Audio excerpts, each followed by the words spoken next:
हरे कृष्णा। जगत गुरु शिल प्रभुपाद महाराज की जय। आज हम लोग दक्ष राजा की पत्नी, दक्ष जो राजा था उनकी कन्या सती, जो भगवान शिवजी की पत्नी थी, अपने पिताजी के क्रोध में आकर उसने अपने शरीर का कैसा त्याग किया, उसके ऊपर आज का प्रवचन है।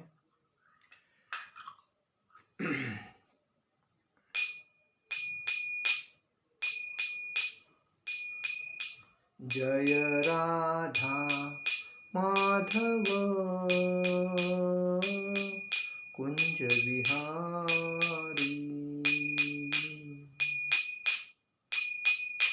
जय राधा माधव कुंज बिहारी।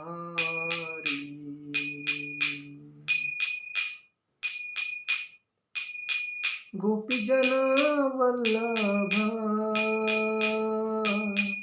गिरिवरधारी,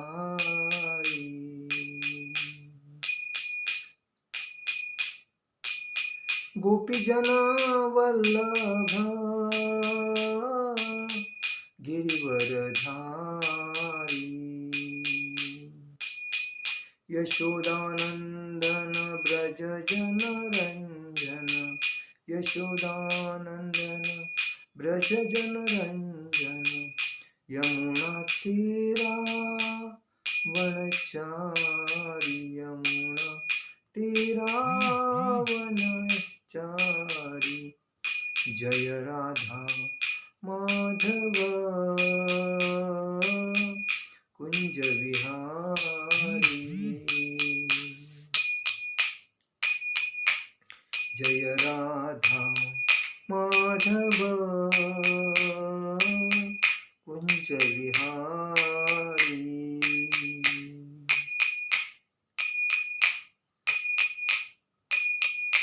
हरे कृष्णा कृष्ण कृष्ण हरे हरे, हरे राम राम राम हरे हरे, हरे कृष्णा कृष्ण कृष्ण हरे हरे, हरे राम राम राम हरे हरे, हरे कृष्ण कृष्ण कृष्ण हरे हरे, हरे राम राम राम हरे हरे, हरे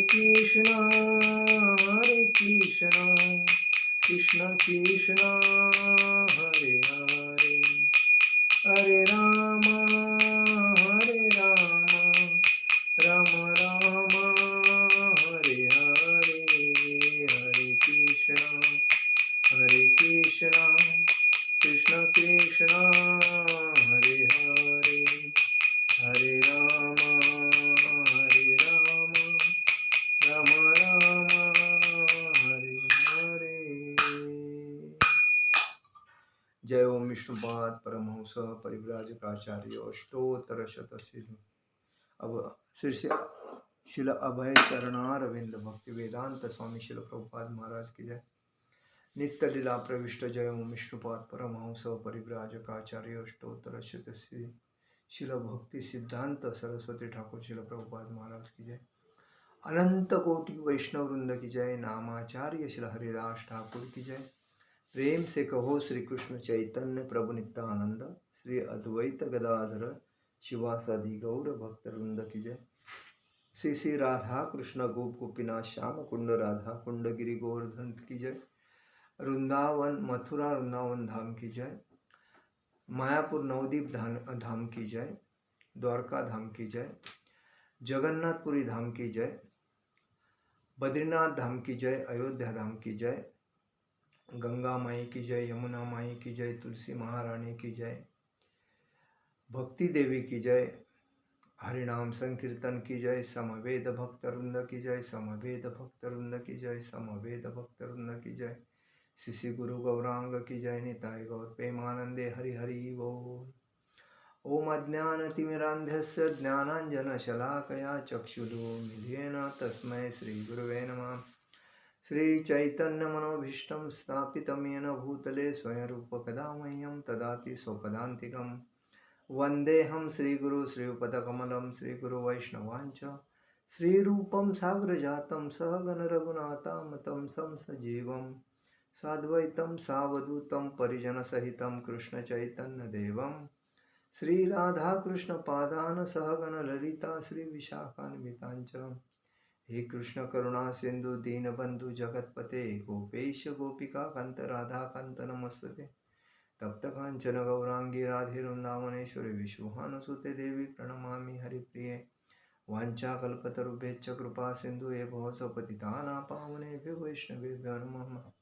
गुरुवे गौरचंद्राय राधिकाय तदालये कृष्णाय कृष्णभक्ताय तद्भक्ताय नमः। ओम नमो भगवते वासुदेवाय, ओम नमो भगवते वासुदेवाय, ओम नमो भगवते वासुदेवाय। श्री गुरु गौरांग की जय, शिल प्रभुपाद महाराज की जय, परम पूज्य लोकनाथ स्वामी महाराज की जय, निताय गौर प्रेमानंदे हरि हरि बोल।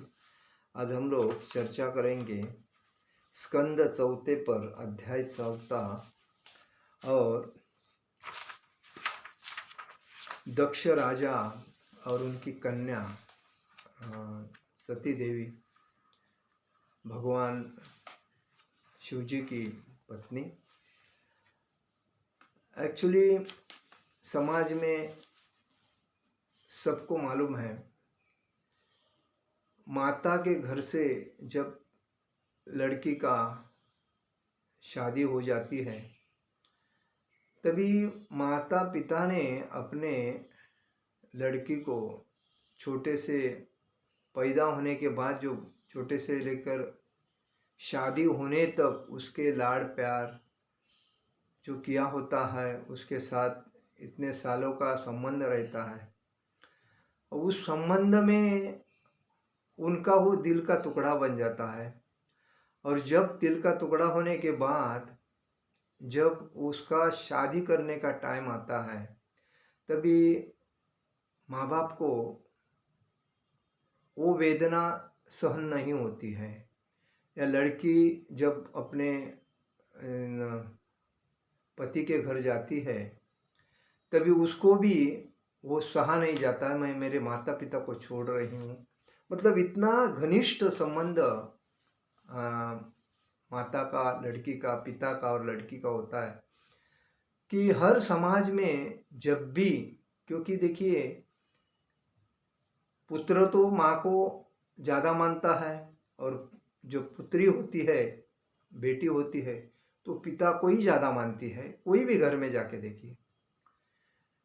लेकिन यहाँ क्या हुआ है कि ब्रह्मा विष्णु महेश, भगवान श्री विष्णु जी एकदम सुंदर, चतुर्भुज और तेजस्वी रूप, और पूरे ब्रह्मांड के नायक, अनंत कोटि ब्रह्मांड नायक, और उनके पुत्र ब्रह्मा जी, उनके पुत्र शिव जी। जब सती का शादी करने का टाइम आया तभी उन्होंने कहा कि आपको किससे शादी करना है तो आप चॉइस कीजिए।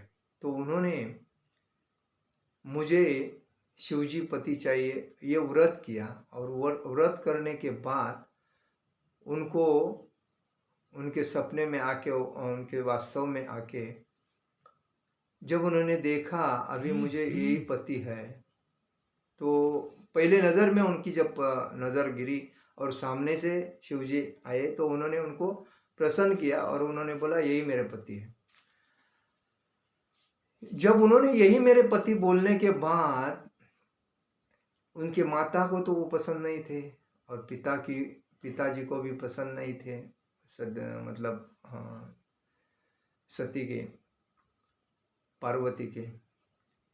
तो क्योंकि शिव जी के जटा बाहर थे, पूरा शरीर ओपन था, नीचे पूर्ण वस्त्र नहीं थे, और वो हमेशा अपने हाथ में माला जप करते रहते थे और भगवान विष्णु के नाम में आनंद नामस्मरण करते थे एक पेड़ के नीचे।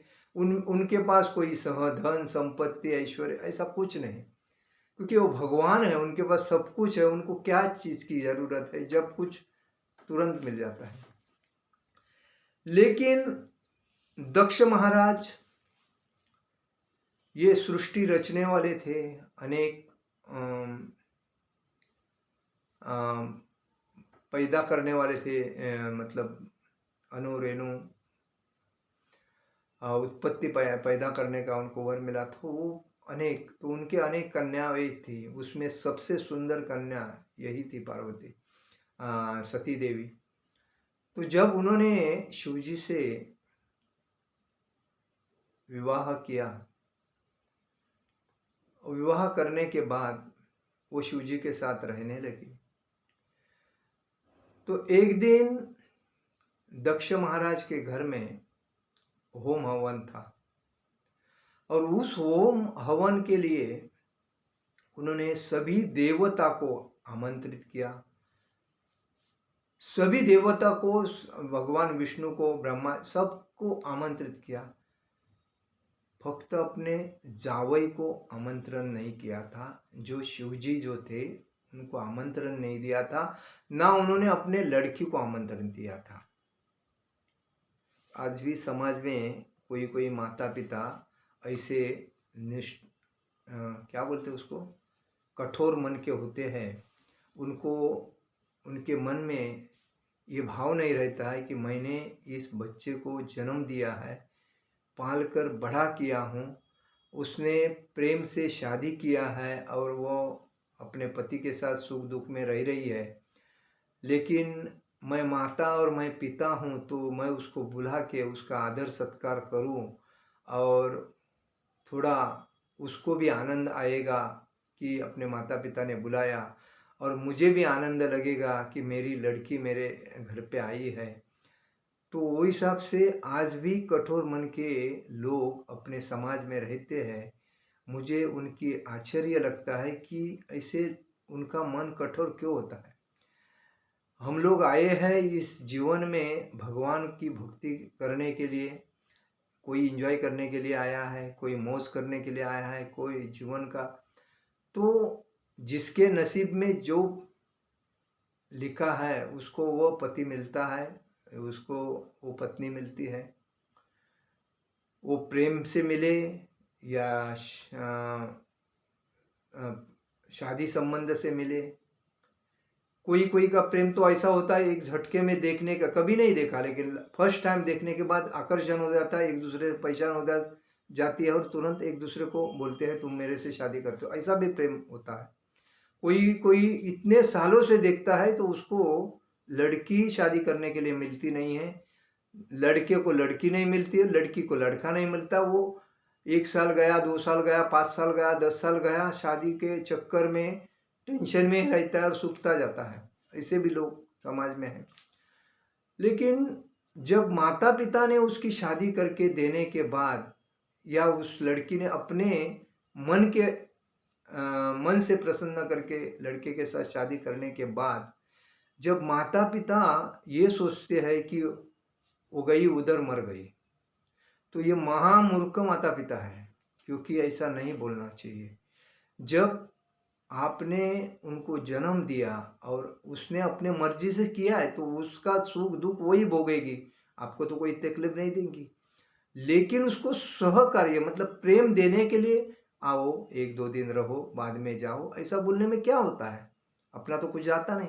लेकिन फिर भी ऐसे कठोर मन के लोग आज भी अपने बच्चों को घर पे नहीं बुलाते हैं, और उस व्यक्ति, उस जावई को भी नहीं बुलाते। क्यों? तो हाँ, उन्होंने हमारा अपमान किया है, हमारे मन के विरुद्ध में शादी किया है। ऐसे महामूर्ख आज भी समाज में हैं। तो कहने का मेरा उनको कहने का मतलब है, दक्ष जो राजा था, इसको दक्ष राजा को पार्वती, ये उनकी इतने लड़कियां थी, उसमें से सुंदर लड़की उनकी पुत्री थी और उन्हें शिवजी के साथ ब्याह किया था। उनको अपने माँ बाप का इतना बहुत प्रेम था कि शिवजी ने उनको कहा था, आप अपने पिता के घर मत जाओ, अगर आप जाओगी तो आपके पिताजी आपका अपमान करेंगे, आपको मानेंगे नहीं, क्योंकि वो मेरे ऊपर बहुत रोष रखते हैं, क्रोध करते हैं मुझे देख के, तो आपका आदर नहीं करेंगे, तो आप मत जाओ।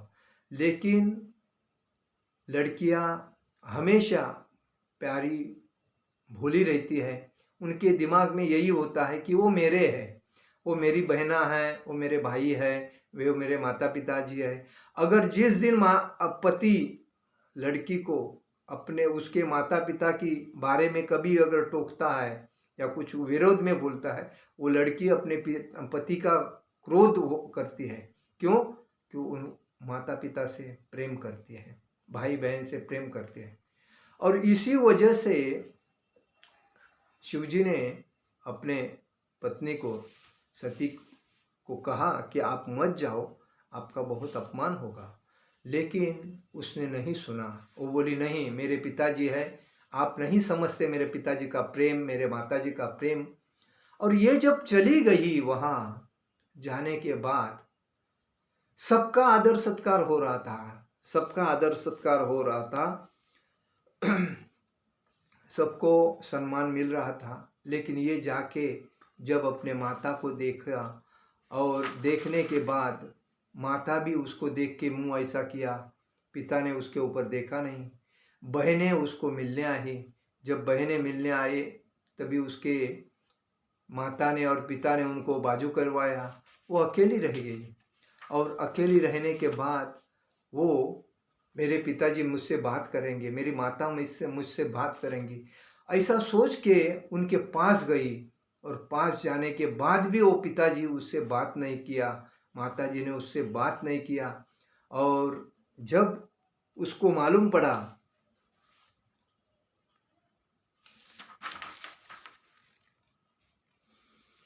तासारिका कदंक पर्णाम्बुज श्वेतात पत्र व्यजनंक गाद्रिभीम कितायनैन्दुदुन् विशंक वेणुभि वृषेंद्रमारोप्य विटम किताययूम।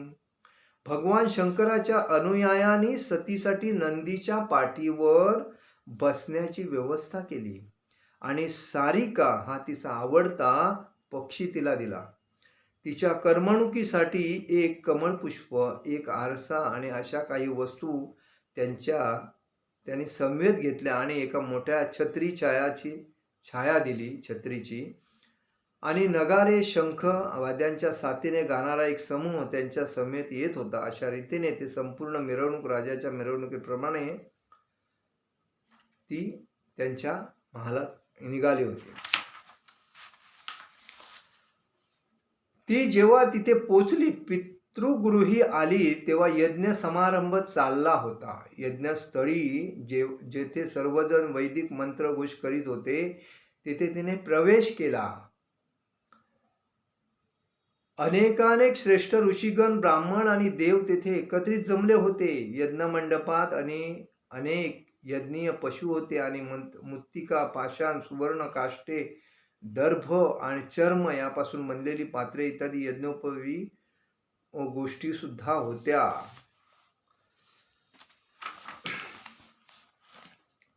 सतीचे जेव्हा आपल्या अनुयायासह यज्ञमंडपी आगमन झाले, तेव्हा तेथील उपस्थितांपैकी कोणीच तिचे व्यवस्थितपणे स्वागत केले नाही, कारण त्या सर्वांना दक्षाचे भय वाटत होते। दक्ष राजा, तिच्या वडिलांचे भय वाटत होते। तथापि तिच्या मातेने, भगिनीने मात्र तिचे स्वागत केले आणि त्याने अश्रुभरित नेत्राने तथा प्रसन्न मुखाने तिचा आदर करून त्या तिच्याशी प्रेमाने बोलू लागल्या। बघा, भाऊ आणि बहीण आपल्या एकामेकाबरोबर भांडले तरी त्यांचा जो आतला प्रेम असतो ना, तो जब बघता क्षणी उफळतो। आणि पळून एकामेकाला जवळ जातात. त्यावेळेस हे बघायचं नसतं त्याने माझ्याबरोबर विरोध केलेला आहे, याने मला असं बोलला, कधीच नाही. आणि असा जेव्हा बघतो तो असुर समजायला पाहिजे. प्रेम, जेव्हा भावंडांचा प्रेम एकत्र येतो, त्यावेळेस माणसाने कधीही आपल्या भावा-बहिणीला कधी तो कहने का मतलब ये है कि उसके बहनों ने उसको आदर सत्कार किया, लेकिन माता-पिता ने नहीं. सौंदर्यस प्रसन्न समर्थ वार्थया मात्राच मातृष्व शुभिश्च सादरम दत्तास पर्यावरमास न सहसा नादस्त पित्रा प्रतिनदिंदिता सती. बहिणी आणि माता यांच्याकडून जरी तिचे स्वागत झाले तरी त्याच्या स्वागताच्या शब्दांना तिने उत्तर दिले नाही. तिला आसन तथा भेटवस्तू देण्यात आल्या तरी तिने त्यापैकी कशाचाही स्वीकार केला नाही. कारण तिचा पिता तिच्याशी बोलला नाही आणि तिचे कुशल विचारून त्याने तिचे स्वागत केले नाही. बघा, मुलीला आपल्या पुत्री को मतलब लड़की को अपने पिता के बारे में बहुत आदर होता है. और जब पिता अपने पुत्री से उसके घर की हाल पूछते, उसकी तबीयत के हाल पूछते, उसके बच्चों के बारे में पूछते हैं, उसके पति के बारे में पूछते हैं, उसको कुछ नहीं चाहिए, खाली इतना प्रेम जब उसको मिलता है तो वो प्रसन्न होती है. और ये जब नहीं पूछा गया तो उसके मन में क्या आया,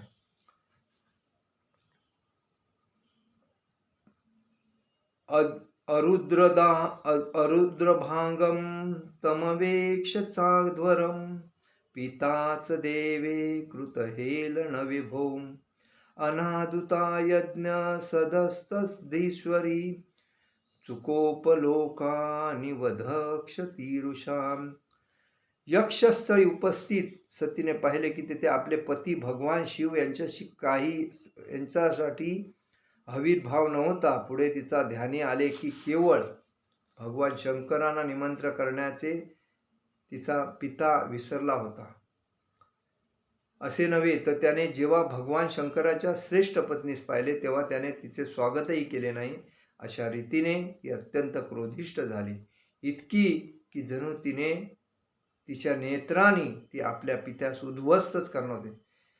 सतीदेवी ही भगवान श्री कृष्णांची बहन है और वह हमेशा, उसको माया देवी कहते हैं, दुर्गा देवी कहते हैं, लेकिन जब उसने देखा अपने पति के बारे में मेरे पिताजी मुझे कुछ नहीं बोल रहे, वो क्रोधिष्ठ हो गई. और क्रोधिष्ठ होके उसको ऐसा लगा कि मेरे आंखों से मैं उसमें शक्ति थी और वो अपने आंखों के तेज से वो अपने पिता को भस्म भी कर सकती थी, इतनी क्रोधिष्ठ हुई थी.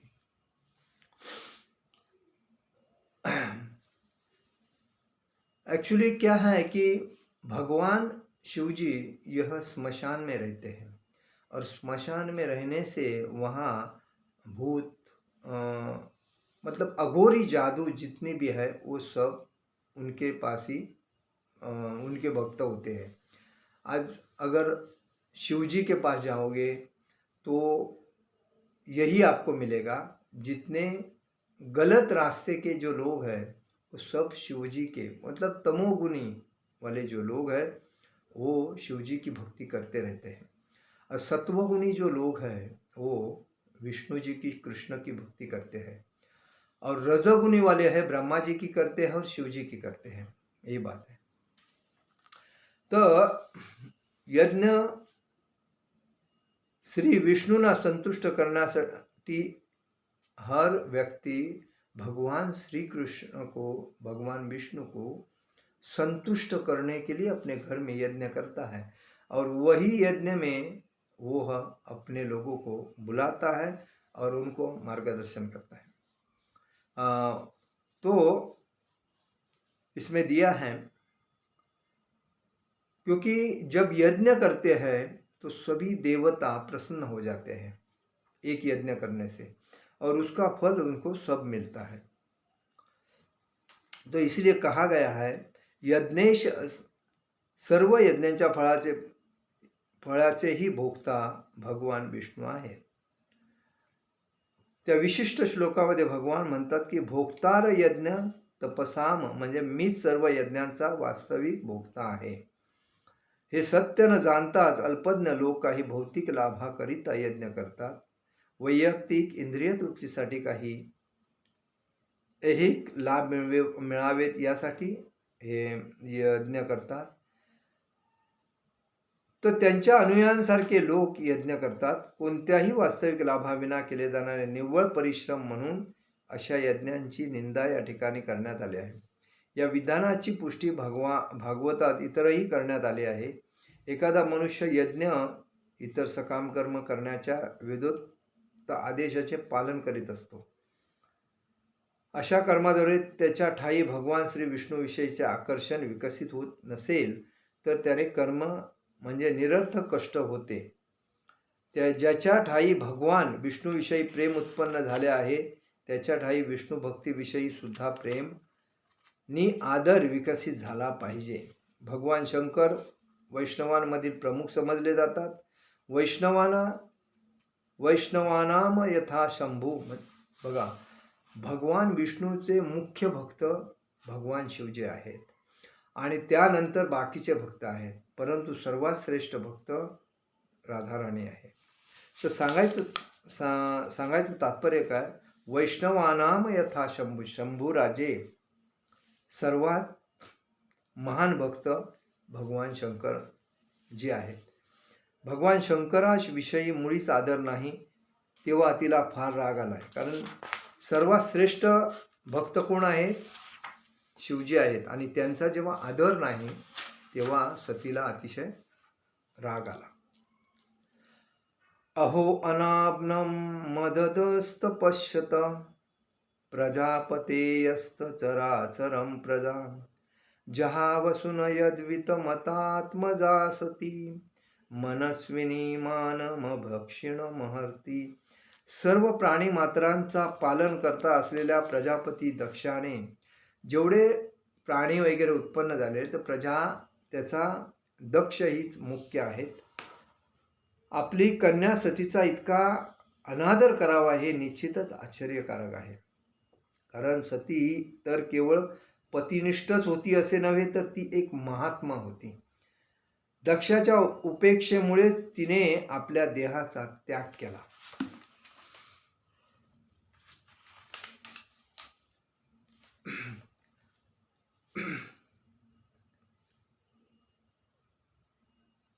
अनात्म हा आत्म म्हणजे आत्म्याचे जीवन होय, आणि म्हणून अनात्म हा शब्द दर्शवतो। दक्ष जरी जिवंत असल्याचे दिसत होते तर तो वस्तुतः एक मृतदेहच होता, अन्यथा त्याने स्वतःची कन्या असलेल्या सतीची का उपेक्षा केली असती। सर्व जीवांचे पालन पोषण होईल याची आणि ते सुखी राहतील याची काळजी घेणे हे त्याचे दक्षाचे कर्तव्य होते, कारण तो प्रजापती आणि संपूर्ण प्रजेचा प्रशासक होता। म्हणून त्याने अतिशय श्रेष्ठ आणि पतिव्रता स्त्री तसेच महात्मा स्त्री असलेल्या आपल्या मुलीकडे कसे काय दुर्लक्ष केले। खरे तर सतीच्या या सद्गुणामुळे ती आपल्या पित्याकडून अत्यंत सन्मानजनक वागणूक मिळविण्यास पात्र होती। पिता दक्ष याच्याकडून उपेक्षा झाल्यामुळे सतीचा मृत्यू झाला। ती गोष्ट विश्वातील सर्व श्रेष्ठ देवतांसाठी अतिशय विस्मयकारक होती। जब दक्ष महाराज ने सती का अपमान किया तभी उसी वक्त सती ने खुद को अपने योग के माध्यम से समाप्त कर दिया, मतलब समाधि ले लिया। और उसका क्योंकि उन्होंने दक्ष अपने पिता ने मेरे पति के बारे में कुछ पूछा नहीं, मेरे पति का बहुत अपमान किया, मैं खुद लड़की होने के बाद मुझे पूछा नहीं, वो उसको बहुत अपमान लगा। और ये शिवजी भगवान ने उनको उसी टाइम बताया था, आपके पिताजी आपका अपमान करेंगे और ये सहा नहीं जाएगा, तो आप कुछ अलग ही गलत करोगे। तो ऐसे में कभी भी याद रखना चाहिए कि इससे हमें बहुत शिक्षण मिलता है कि कभी भी अपनी लड़की जब कुछ ऐसा हो जाता है तो माता पिता का मन बड़ा होना जरूरी है। हम छोटे छोटे चीज, मतलब छोटी चीज के वजह से ये इतना बड़ा कांड, क्योंकि सती क्यों गई? क्योंकि पिता ने उनके पति को यज्ञ का आमंत्रण नहीं दिया, उनके पिता का अपमान करते थे। उनके पिता शिवजी का अपमान करते थे और शिवजी ब्रह्मांड के संहार करने वाले भगवान हैं और देवताओं में प्रतिष्ठित है, देवताओं में सर्वश्रेष्ठ है, देवादिदेव महादेव है। और इस महादेव की पुत्री महात्मा होने के बाद, सर्वश्रेष्ठ पुत्री होने के बाद भी पिता ने उसका अनादर किया, ये बहुत उसको लगा और इसी वजह से उन्होंने खुद को अग्नि प्रकट करके उसमें समाप्त कर दिया। जब ये बात शिवजी को मालूम पड़ गई तभी उन्होंने पूरा तांडव नृत्य कर दिया और उसमें इतने अकराल विकराल हो गए कि उन्होंने दक्ष के ऊपर आग बताने का शुरुआत किया, लेकिन उसमें विष्णु भगवान ने उनको रोका। तो कहने का मतलब है, आज भी समाज में ऐसे जो लोग रहते हैं उन्होंने ये समझना चाहिए, ये भागवतम जो ग्रंथ है ये पढ़ना चाहिए, क्योंकि इसमें बहुत कुछ नॉलेज दिया है। समाज में आज जितने का कोई कांड कार्य वगैरह होते हैं उसके बारे में सब में भागवतम में उसका ध्यान है। और इसीलिए हमें भक्ति में दृढ़ होना चाहिए, भागवतम के ग्रंथ पढ़ने चाहिए। और हम जब पढ़ते हैं तो हमारे बच्चे भी पढ़ते हैं, बच्चे के बच्चे पढ़ते हैं, तो घर में संस्कार संस्कृति आध्यात्मिकता नांदती है और उस आध्यात्मिकता नांदने के वजह से हमारा घर सुख शांति समृद्धि से भरता है। आज समाज में जिसके घर में भक्ति नहीं है, खाली माया का प्रभाव ज़्यादा है, पैसा आता है, प्रसिद्धि मिल रही है, पद प्रतिष्ठा मिल रही है, लेकिन पैसा रुकता है कहाँ? पैसा आया पैसा दिखा चला गया, हाथ में क्या है? कुछ नहीं, दूसरे दिन वापिस भागो। जब जिसके घर में भक्ति है उसके घर में शांति है, क्योंकि वो जिसका घर भक्तिमय है, जिसने दीक्षा लिया है और दीक्षा हरिनाम दीक्षा लिया है, ब्राह्मण दीक्षा लिया है, तो वो घर एक ब्राह्मण घर होता है और ब्राह्मण के घर में ही सुख शांति नांदती है। बाकी दूसरे के घर में, जिसका मतलब भक्ति में नहीं है, उसके घर में सुख शांति कोई भी घर देखो सुख शांति नहीं है।